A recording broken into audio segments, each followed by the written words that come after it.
قاضی شورے کی عدالت کا عجیب واقعہ۔ السلام علیکم ورحمۃ اللہ وبرکاتہ۔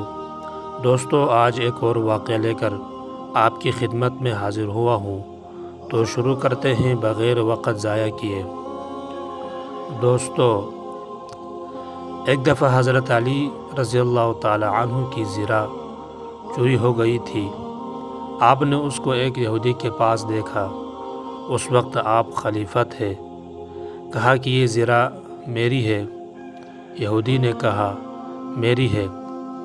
دیکھیں، خلیفہ کے مقابلے میں ایک رعیت کا آدمی کس بے باکی سے کہتا ہے کہ یہ میری چیز ہے۔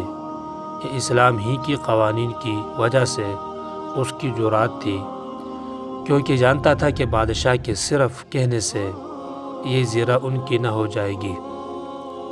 دیکھیں، اسلام کی کتنی بڑی خوبی ہے کہ غیر قوموں کو بھی اس سے نفع ہوتا تھا۔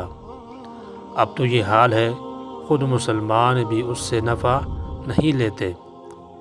غرض آپ نے قاضی کے پاس جا کر دعویٰ کیا۔ اس وقت شریح تابعی قاضی تھے، وہ آپ کے ماتحت تھے۔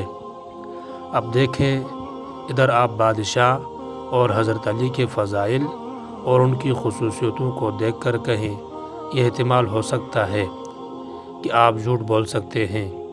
ہرگز نہیں، مگر اس کے باوجود حضرت شریح یہودی کے مقابلے میں حضرت علی رضی اللہ تعالی عنہ سے پوچھتے ہیں کہ آپ کے پاس کوئی گواہ ہے؟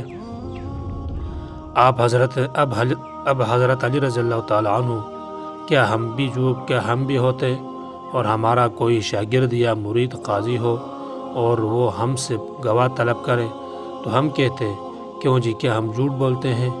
مگر وہاں تو یہ بات نہ تھی، وہ اسلامی قوانین کے پابند تھے۔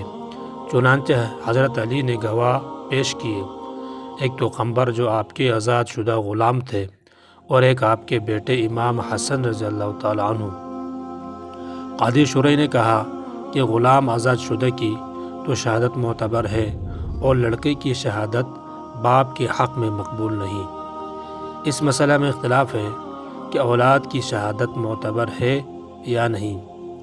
حضرت علی رضی اللہ تعالی عنہ کا مذہب یہ تھا کہ معتبر ہے، اس لیے ان کو پیش کیا، نہ بادشاہ کے مذہب پر۔ اس لیے شریح نے حکم دیا کہ زرہ یہودی کی ہے۔ حضرت علی رضی اللہ تعالی عنہ نے مقدمہ ہار کر عدالت سے ہنسی خوشی سے نکل آئے، کوئی رنج نہیں ہوا۔ یہودی نے دیکھا کہ باوجود یہ بادشاہ ہیں، مگر میرے مقابلے میں ان کا لحاظ نہیں کیا گیا۔ اس نے کہا کہ اگر یہ مذہب سچ نہ ہوتا تو اس میں اتنی حقانیت و برکت اور نورانیت نہ ہوتی۔ بس کلمہ شہادت پڑھ کر کہا کہ حضرت حضور، آپ ہی کی زرہ ہے، میں مسلمان ہوتا ہوں۔ حضرت علی رضی اللہ تعالی عنہ نے کہا کہ اب میں نے تم کو ہبہ کر دی۔ وہ حضرت علی رضی اللہ تعالی عنہ سے بیعت ہو گیا اور جنگ صفین میں شہید ہوا۔ دیکھا آپ نے ایک زرہ کے ادنیٰ معاملہ نے کیا کیا۔ دوستو، مزید اسلامی واقعات کے لیے ہمارے ساتھ جڑے رہیں، چینل کو سبسکرائب کریں، اور اگر ویڈیو اچھا لگے تو لائک اور کمنٹ ضرور کرنا۔ ملتے ہیں اگلے ویڈیو میں، تب تک کے لیے ہمیں اجازت دیں۔ اللہ حافظ۔